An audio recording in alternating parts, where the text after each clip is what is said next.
The enormous role Osiris played in the hearts of every ancient Egyptian is hard for us to grasp nowadays, because he's the most complex netter we've studied so far, with all his multiple roles and functions and symbols and attributes.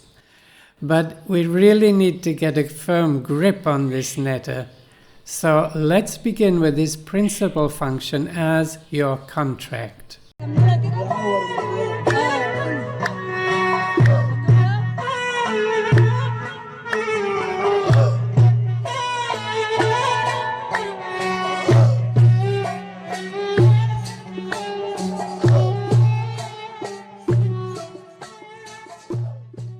In another video, I presented the idea that in the temple teaching, Osiris represents your personal contract, your individual mission statement for this lifetime on earth. This sacred agreement was made while you were still in the realm of spirit, before your conception took place, and it outlines all the critical aspects of your physical makeup, as well as the main things that you chose to experience while in human form. And while some of the terms are flexible, others are fixed and cannot be changed. This applies not only to us humans, but to every living creature, although their contracts are much more simple. Some people have a negative reaction to this idea of a contract, because they want their lives to be completely free and the ability to change radically at any given moment. And this is quite understandable, because a contract is typically seen as a legally binding document that's restrictive and doesn't allow for that sense of freedom and spontaneity. However, the Osiris contract that I speak of is a metaphysical agreement between your spirit and God that views life as primarily experiential, so its terms are not material in nature. And remember that your spirit is the God particle within you, so this contract is a firm commitment between you and yourself.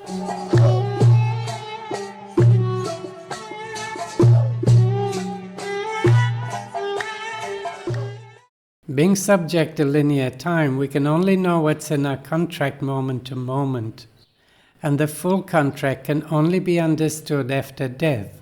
So with big figures like Van Gogh or Beethoven, it's easy to see what gifts they brought to humanity. But while we're still alive, it's a work in progress, and things can change radically, and those changes are also written into it. Certain conditions are fixed in your contract, and these reflect perfectly the first netters revealed in the Iunu myth. The first condition, Atum, determines the species you wish to appear as, which you specified as human. The second is Shu, who determines both space and duality, so you choose to be either male or female, and establish the precise geographical location of your birthplace on earth. Third is Tefnut, who represents all time, so the exact historical time period you will live in is fixed.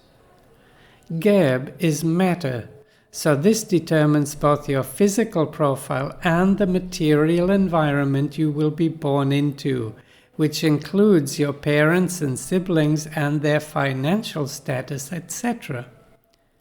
Then Nut maps out your inner nature and how your life will unfold in linear time, calibrating your birth chart and horoscope in precise detail. Indeed, the birth chart is a blueprint of your life's potentials, whose actualization is triggered by the ever-changing planetary alignments formed by Nut's perpetual motion.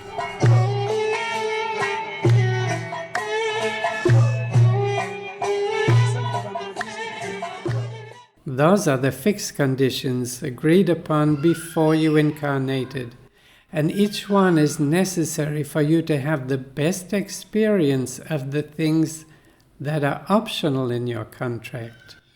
And this is where the last 4 netters come into play, Osiris being the first of them, who, as I already mentioned, is one of the most complex, multifaceted cosmic laws that presides over many areas of life on Earth. Your contract contains all the things your spirit would like to experience while in human form, and these can be as many or as few as you like. Again, it refers exclusively to the experiences and not to the circumstances or conditions that enabled you to have them. For example, an intense feeling of love can be evoked by your partner, or seeing a newborn child, or the sheer beauty of nature.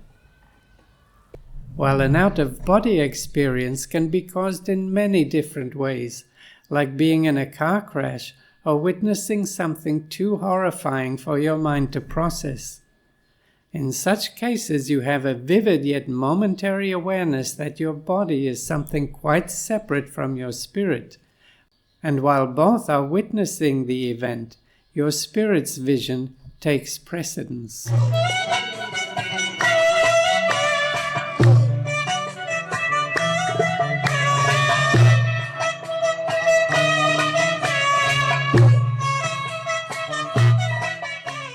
So if you've never been on Earth before and don't know anyone here, how can you choose when and where you'd like to live? And what kind of body and financial status you'd like to have? And how could you possibly choose your parents?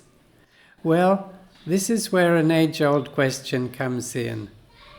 Which came first, the chicken or the egg? Of course, we're speaking metaphorically, so let's think of it like writing a list of all the things you'd like to experience while in a human body. Then once you've completed the list, a higher mind says, well, for you to experience all of those things in the best and most satisfying way possible, you'd need to be born in the imperial palace of Beijing during the Yuan dynasty to the emperor's physician, who can then educate and teach you all the things you'll need as an adult to fulfill your contract. So effectively it works in reverse, and you attract all those things needed to fulfill your contract, and those are the things specified by the first 5 netters.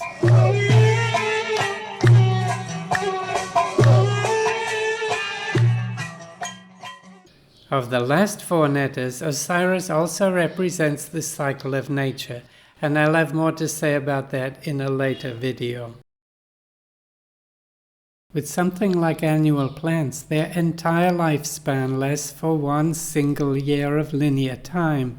However, each life form is regulated differently, and for humans, Osirian time is governed by experience and the fulfillment of what was specified in the contract, and it's not related to linear clock time.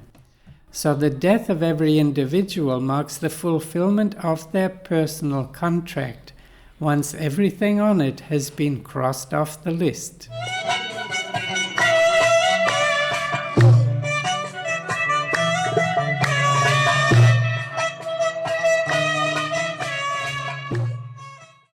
It's really easy to know what's in your contract. Just take a deep breath, be completely sincere, and look to your inner heart, because that's where it's held.